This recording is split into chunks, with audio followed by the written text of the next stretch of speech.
this.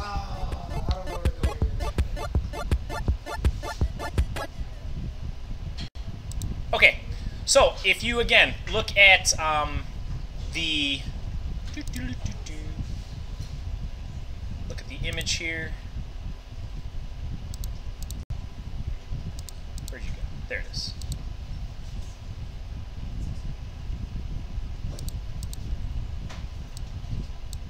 There we go. So here's the image. Here's what a lot of you guys are having some issues with. So the Pear cam, let's start there. The Pear cam is just a constraint problem that a lot of people are having. So if I open up, and I'll make sure and to emphasize this because I see a lot of people creating all this stuff in one drawing. I told you guys yesterday, and if I didn't, then I need to tell you like really, really hardcore today that you got to make each one of these separate parts. If you don't, then trying to animate it and import it into the make a circle. Now remember the diameter for all these are 2. So if you again look at the image, it says that the distance up is going to be, let's start with the radius here, is half the diameter, which in this case is 1.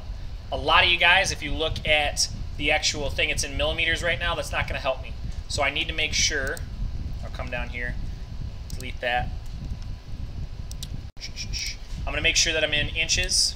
Go over here, drop this down, go to inches, press OK. Draw a circle that is, it says half the diameter, which is 2. So it's going to be 1 for the first circle. I'll zoom in, press enter again.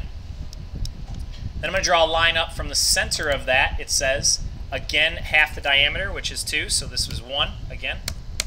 Enter, enter. Now I have a location where I can make my second circle, which in this case is going to be a quarter of that, so 0.5. Enter, enter.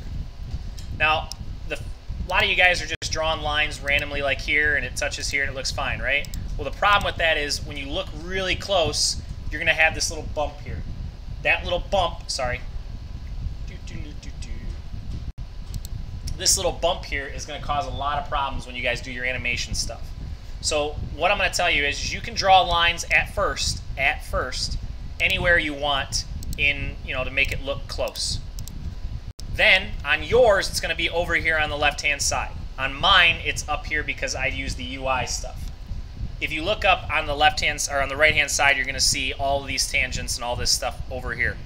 But on mine, it's right here. You're going to do tangent, and you're going to select the line and the circle. If you look close enough, it didn't do much. So I'm going to do it again here, and as you can see, it lined it up perfectly. I'm going to keep going with that command, and I'm going to say tangent this to this, and you can see it lines it up perfect. There is no gap or line or bump or anything. Here to here, you see the little constraints already there, so I don't even have to do it there. Here, there's a little bit of an overlap, this to this, and as you can see, it extended up, made it look all pretty. Now I have 4 of those constraint things, little basically icons, and then all I got to do is go back and trim, trim, trim, and trim. Press OK. Draw that little 3/16 circle in the center of the object. You can also just do fractions in Fusion. 3 divided by 16. Enter, enter. And now I have my little circle. I press stop sketch. I extrude it. I extrude it out again. 3/16, 3 divided by 16. And I have my first part, my Pear cam. Okay? File, save it as Pear cam. Then you're going to take a screenshot of each one of these 4 with your name in the top right so that I can grade each one of these. That's the first one. That was pretty simple. Just a little tangent stuff was new. So if I go back again and I look at the image here, the circle one I'm not even going to do because that's a circle. Okay, come on. The Snail cam I'm going to go over last. The regular Hexagon cam, let's do that one. So the regular Hexagon cam, if you look close enough, is just a polygon. You basically go to create polygon, and you want inscribe because you want the dimension to be inside as it is in the drawing. Click once, you click out. If you look close enough inside of the drawing again, you're going to see that that distance is half of the diameter, which again is 1. It's in millimeters, so that's not going to help me. So I got to escape out of there, cancel. I'm going to make this inches because I started a new document. And so that I don't have to work with that ever again, I can also just come into here, go into design, units and value, decimal. I think it's actually in here. Quick setup. Here we go. Middle meter. We wanted inches from now on, ever. So then inside of there, you're going to go to create, you go to polygon, you go to inscribed, from here out, and it's going to be 1. It's half of the 2. And if you looked close enough, I'll do it again just for the sake of example. If you look at close enough, it brings open a number 6 as well. If you typed in like 2 and then press tab, you can then change the number of sides of that polygon as well. You don't want to do that for this one because it is 6 and it is 1. That polygon is now done. Draw a circle in the middle, and you guys can extrude it out again and save it as a new drawing. The last one, the harder one, is going to be the snail camp. Now, it looks pretty easy, but a lot of people are complaining that there's no dimensions, right?